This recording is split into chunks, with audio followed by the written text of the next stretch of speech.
Hello and welcome to the Clinic Table, brought to you by Edwin University Law Clinic.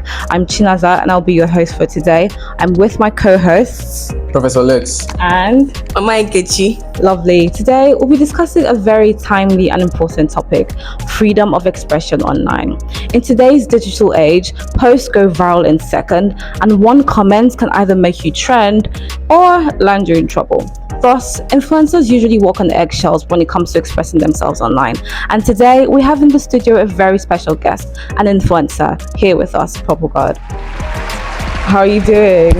I'm fine, thank you. It's lovely to have you on the show today. Thank you, I really appreciate you. Yeah. So, Purple God, you've been trending recently for all the wrong reasons, obviously. And so, would you like to give a backstory for the sake of our listeners and viewers? Okay, so as you all know, I've been working for a company for like 2 years now, and I've been so diligent in my work. So I was tired of being in one position for like years now, so I have to meet the CEO of the company for a promotion. When I get to his office, he was now telling me about sexual content like other girls do to him. So due to frustration and anger, I have to like tweet it so that people outside and the public will know that, okay, see what's going on in the industry today. So in 3 days later, I got arrested about the old Twitter matter. What nonsense! What is the meaning of this? Can you guys imagine? How can Mr. Berry, the most popular man in this country, be giving promotion to only this girl that entered his office at night? I can't take this. Never, never. Where's my phone? I'm going to tweet this immediately. What nonsense! It has to stop now. Rubbish, nonsense. Let me see.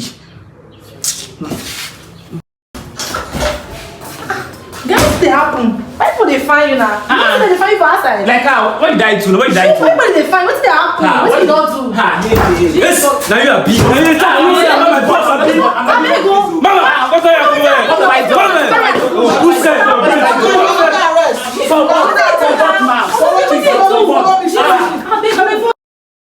Well, I'm so sorry. I mean, I could imagine, considering the fact that you're going through a trial right now. But I just want to let you know that you're not alone. I mean, a lot of, like I said, influencers don't have it easy when it comes to expressing themselves online. But, you know, it leads me to ask the question, what exactly is freedom of speech? And, you know, how does the law, or what does the law say about freedom of speech? And I'm going to direct this question to Lex. Okay, thank you very much. When we talk about freedom of expression, it simply means the right of individuals, citizens, to express their opinions, ideas, and thoughts without the fear of consequences. In Nigeria, we have laws that have helped protect this freedom of expression, one of which is Section 39 of the Nigerian Constitution, which provides for the right of freedom of expression. However, there are certain restrictions and limitations to these laws as provided under Section 45 of that same Constitution. Then in the case of digital space, his case was reportedly under scrutiny under the Cyber Crimes Act of 2015, under Section 24. This section has been seen to be vague and unclear, and therefore the law enforcement agencies, they tend to abuse it sometimes, and because of the vagueness and unclarity of this section, due to their discretion, they act beyond their powers. Also, you can see the Nigerian Criminal Code under Section 373 to 375 of the Criminal Code, which provides for the limitations and also defines defamation under that section. Okay. So wetin this my man dey try talk with eyeglass, say dey talk say we get freedom of expression, or say we fit talk our mind, but then this freedom of expression dey limited in the sense that we get laws the way they guide us. You get, say like he talk about the Constitution Section 39, but then we can't get in the same Constitution Section 45, so yes, where they limit the way we dey express ourselves. We can talk about Cyber Crime Act, Section 24, where they under like, you know, I want to explain and give them, you know, the kind this the glasses where they wear, so that wetin they kind of look the Section 24, because it's not really dey too clear, so you gats wear glasses they look can not be like literal glasses, but it's a bit like they talk. So yes, now wetin they try to talk with that. So Right. So I think from everything that both of you have said, there's obviously a clear tension between, you know, making statements and preventing harm. So the next question I'm going to ask is, how exactly do we draw the line between bold opinions and, you know, criminal offenses or getting into trouble legally? And how do you even know that you've crossed that line? Yes, in response to that, and this is where context, intent, and consequences come into play. You know, when you come outside to make a bold statement, it is highly protected.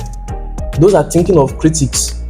But when you come outside to make criminal statements, you know, it constitutes of whether or not the statement is true or false, and whether or not that statement is actually a statement that can cause harm to a person's reputation. Right. For instance, when you say the government is corrupt, it is a bold statement and opinion, and you are protected.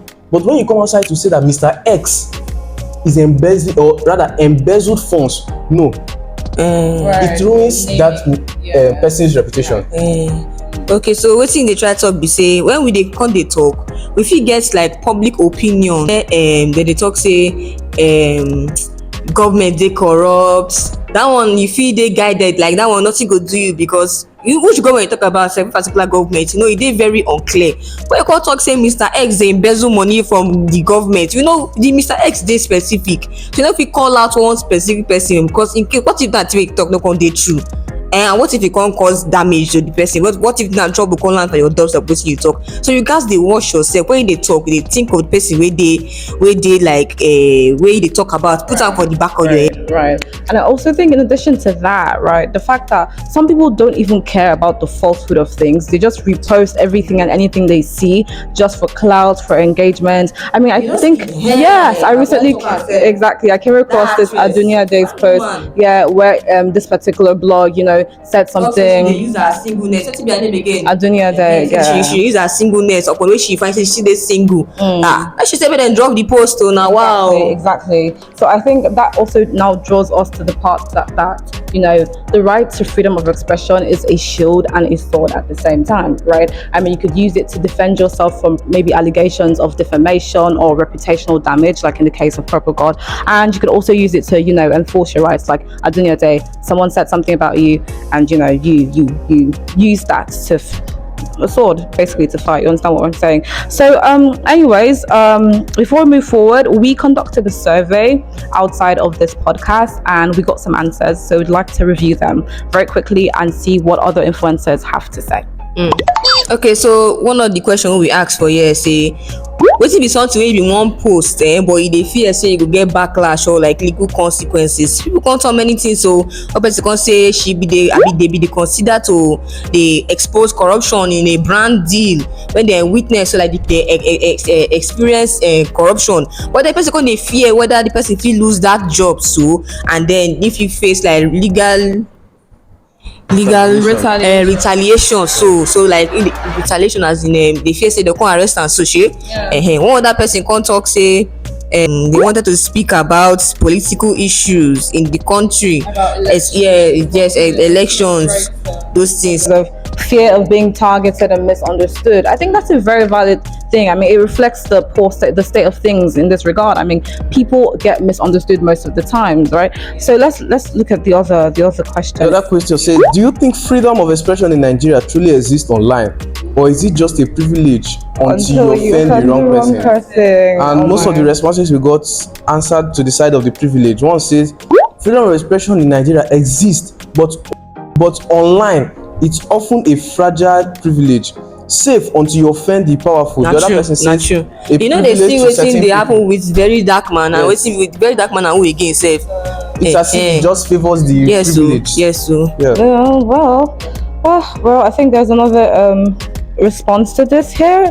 It says in theory that it only exists in theory, but in practice it often seems like that privilege can be taken away once your views challenge authority or sensitive issues. Wow. Many people self-censor out of fear, which shows that true freedom online is still limited. Oh my.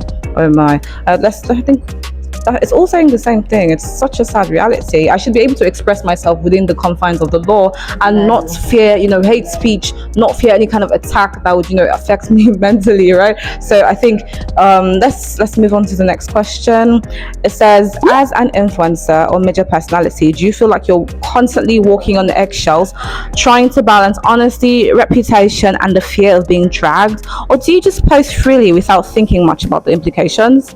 So for this one, people would answer like say if they 50-50, then the balance. Some people say then they cautious when they go in the post. Some people they post freely. One person even talk say I post freely because my content no they disregard Exactly, people. as it should be, as it should be. You could express your opinions without encroaching on someone else's rights. There's this saying that, where your right ends is, where the other person's right begins.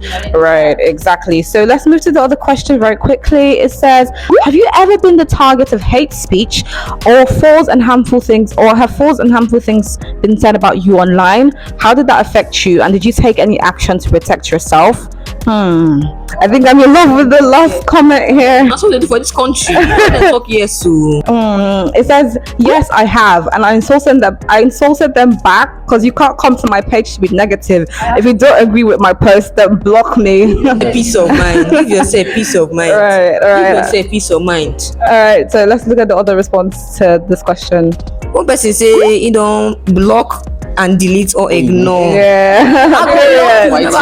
Quite simple. Yeah. But then I feel quite sad for this person who says that she had to lean on close friends for support because of the hate speech that she experienced, and that shouldn't be so. That's an encroachment of her rights, right? She should be able to express herself without being subjected to hate speech and false statements online. It's appalling. It's sad, but I think this is where Edwin Clark University Law Clinic comes in, right? And because we're committed to legal aid and legal aid efforts, as part of our survey we put up suggestions as to what these influencers would prefer, and we have our top 3 picks as number 1, Real life creators, stories and lessons, short explainer videos on digital rights, and access to legal help for digital creators. Amazing. These are our top 3 options. So what the Law Clinic plans to do is we would set up a digital hub where videos will be explained. If you're an early stage influencer, you can join this. Even if you're a very popular known influencer, you join this, we share stories and we learn from each other. And then they talk short explainer videos on digital rights, like say we go to explain, give on how the rights are supposed to be, how I suppose use the abuse of we go to explain and give you for a short time. Let's say these are the costs these days. So yes. And the access to legal help is when we collaborate with organizations, legal professionals in helping people to get easy access to this legal aids. And I think one of the organizations we partner with in this regard is NULAI, right? Network of University Legal Aid Institutions, right?